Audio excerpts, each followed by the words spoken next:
Within evolution, species can change by using something known as the heterozygous advantage.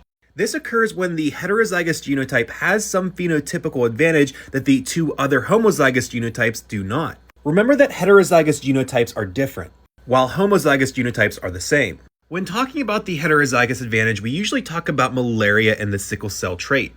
People who are homozygous dominant have these donut-shaped red blood cells. People who have both of the sickle cell alleles have these sickle cell red blood cells, and their genotype is homozygous recessive.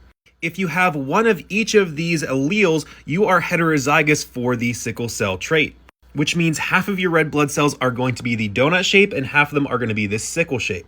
You can see what this looks like in these red blood cells, where some of them are sickle shape and some of them are the normal donut shape. So why would people have this sickle cell trait? Having the sickle cell trait makes you less susceptible to something called malaria. And people who live in regions where malaria is very prevalent have a higher rate of having this sickle cell trait. Unfortunately, when you get two copies of this trait, you have the disease of sickle cell anemia, because these red blood cells that are sickle shaped don't function as well as the donut shaped ones. So in these regions where malaria is very prevalent, it is advantageous to have one of these sickle traits versus not having any. Because if you are heterozygous for the sickle cell trait, you are less susceptible to getting malaria, which in these areas where malaria is very prevalent, there's a huge advantage to have. This is a perfect example of how evolution has to work with what it has.